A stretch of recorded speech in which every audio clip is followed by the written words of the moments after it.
पहले तो किस तरीके के हालात हैं हरियाणा के बाढ़ से? जो हरियाणा के हालत बहुत बुरे हैं और इसको लोग प्राकृतिक आपदा नहीं कहते, प्रशासनिक आपदा है। प्रदेश सरकार की लापरवाही की वजह से ये सब कुछ हुआ है, क्योंकि एक नियम है, फ्लड कंट्रोल बोर्ड की मीटिंग नहीं हुई और ये जून में होनी चाहिए थी। जून में नियम ये है कि ड्रेनों की सफाई हो जानी चाहिए। सड़कों से 100 फुट इधर 100 फुट उधर सफाई कराई, बाकी सारा पैसा खत्म। पंप हाउस नहीं तैयार करवाए, पंप हाउसों में मोटर नहीं, बिजली के कनेक्शन नहीं, सरकार पर डीजल की व्यवस्था नहीं, डीजल सेट तैयार नहीं, बिजली की मोटरें तैयार नहीं, पाइपलाइन तैयार नहीं। सरकार तो बुरी तरीके से असफल रही है, फेल हुई है। और ये मामला मैंने तो लोकसभा में आज से 1 महीना पहले उठाया था, समय रहते। और यदि केंद्र की सरकार में भी थोड़ी सी संवेदनशीलता होती तो देश के एग्रीकल्चर मिनिस्टर साहब को भी इस तरह के निर्देश देने चाहिए थे कि एक मेंबर पार्लियामेंट ने आगाह कर दिया है, क्योंकि उस वक्त हमारे इलाके में बाढ़ आनी शुरू हो चुकी थी, क्योंकि बुआनी हल्का के 15-20 गांव इफेक्टेड हो चुके थे। और MP दीपेंद्र सिंह ने, हमने और हमारे साथियों ने वहाँ दौरा किया था। और इसी तरीके से हांसी के इलाके का, इसी तरीके से आदमपुर का, ये सारा मामला हमने वहाँ उठाया था। लेकिन सरकार के कान पर जो नहीं रहेंगी, तो इसलिए सरकार दोषी है और कोई दोषी नहीं। सर, पोर्टल भी खोल दिए गए हैं कि जो प्रभावित हुए हैं, इसको बोलते हैं क्या पोर्टल खुले हैं, दरवाजे बंद हैं।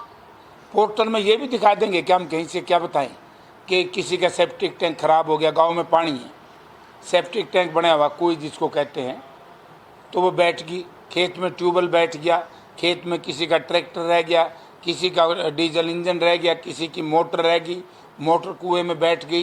कितने इस किसान के उपकरण हैं जो खेतों में पड़े थे, वो रह गया, बह गए। तो ये सारा उस पोर्टल पे जाएगा क्या? ड्रामा है सरकार का। स्पेशल इंक्वायरी कराएं मुख्यमंत्री। अगर थोड़ी सी इंसानियत बची है सरकार में, और किसान के प्रति, वैसे तो किसान विरोधी है ये, जब 3 काले कानून देश में लागू करना चाहते थे, 730 किसानों की शहादत ले ली सरकार ने। अब सरकार से मेरे हिसाब से तो मुझे तो न्याय मिलता दिखाई नहीं दे रहा। मैं गांव में गया, गरीब की बस्ती डूब गई। और आज जो पैकेज की घोषणा की है, शर्म आनी चाहिए। तो कहते हैं ना, ऊंट के मुंह में जीरा भी नहीं है। ये किसान के साथ बहुत बड़ा धोखा है। यानी कि आप ये देखिए, इन्होंने कर दिया है मृत्यु पे 4 लाख रुपए। शर्म तो नहीं आती? एक आदमी की मृत्यु से परिवार डिस्टर्ब हो जाता है। अंग चला जाए 74,000 रुपये हैं। मैदानी इलाके में मकान खराब हो 1,20,000। तो आप ये देखिए, 1,20,000 में मेरा मुख्यमंत्री जी से अनुरोध है कि अपनी कोठी जो इनकी है वहाँ नारायणगढ़ में, उसको 1,20,000 में बनवा दें, बना के दिखा दें, गिरा करके मैं उनका स्वागत करूँगा। मुख्यमंत्री जी, ये मजाक मत करो, ये जनता के साथ धोखा मत करो। आपकी असफलता इस देश की जनता को, इस प्रदेश की जनता को मत मारो। आपने जुल्म किया है। आपके सिंचाई विभाग ने जिस तरीके से, कोई ड्रेन साफ नहीं, कोई पंप हाउस नहीं, कोई जनरेटर सेट नहीं, कोई पाइपलाइन नहीं। और आज कमाल कर दिया, कल गए थे मुख्यमंत्री जी, गुप्त दौरे करना शुरू कर दिए। इस पैकेज को कोई नहीं स्वीकार करेगा, इससे तो अच्छा ना दें। और मैं कहता हूं इससे बढ़िया पैकेज हम दे देंगे। 15 MP हैं लोकसभा राज्यसभा के, 5-5 करोड़ रुपए सब रात को उसमें लें, और 500 करोड़ रुपए हरियाणा सरकार उसमें दे। और जो बाढ़ग्रस्त गांव हैं उनको उनकी सहायता दे तो बहुत अच्छा होगा। एक गांव में गया, 20 लाख रुपए दिया है मुख्यमंत्री जी, मेंदा गांव में 20 लाख दिया है गड्डी में। बड़े गांव बुरी तरीके से डूबे हुए हैं। वो तो हमने एक डिमांड की है कि फौरी राहत के लिए हर गांव में, अच्छा वहां दिया है, को गलत नहीं किया, हर गांव की पंचायत को 20-20 लाख रुपए दे मुख्यमंत्री जी, ताकि वो अपना पाइपलाइन बिछा लें। कोई ड्रेन खुदवानी है, नाला खुदवाना है, पाइपलाइन लेनी है, तो इस तरह की व्यवस्था कर सके।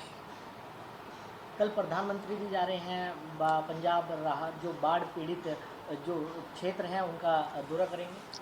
अब तक प्रधानमंत्री जी ने पहले जाना चाहिए था, लेट जा रहे, देरी से जा रहे। हरियाणा में भी जाना चाहिए, हरियाणा में पता लगेगा कितना बड़ा अन्याय हरियाणा की सरकार ने हरियाणा की जनता के साथ किया।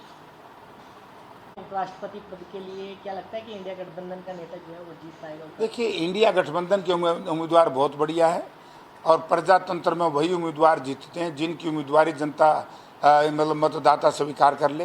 राज्यसभा और लोकसभा के एमपीओं के जहन में जो है वो रेड्डी साहब प्रथम पसंद है, वही जीतेंगे। बहुमत है आपके पास? बहुमत जब अंतरात्मा की आवाज़ काम करती है, क्योंकि जिस तरीके से उन्होंने अपना न्यायिक जीवन देश के लिए एक न्याय देने के लिए काफ़ी समय लगाया और रिटायरमेंट के बाद समाज सेवा में ओबीसी के लिए, किसान के लिए, मजदूर के लिए, गरीब के लिए आज बहुत अच्छे काम कर रहे हैं। इसीलिए आज आंध्र प्रदेश और तेलंगाना के जो सांसद हैं, मुझे लग रहा है वो किसी भी पार्टी के उनको वोट देंगे, इसलिए सरकार विचलित है। मैं रविशंकर प्रसाद जी की प्रेस कॉन्फ्रेंस देख रहा था, आरोप लगाए, बोला ये रेड्डी साहब ने लालू जी के साथ फोटो खिंचवा ली। अरे भैया, लालू जी नेता हैं, ये बात अलग है।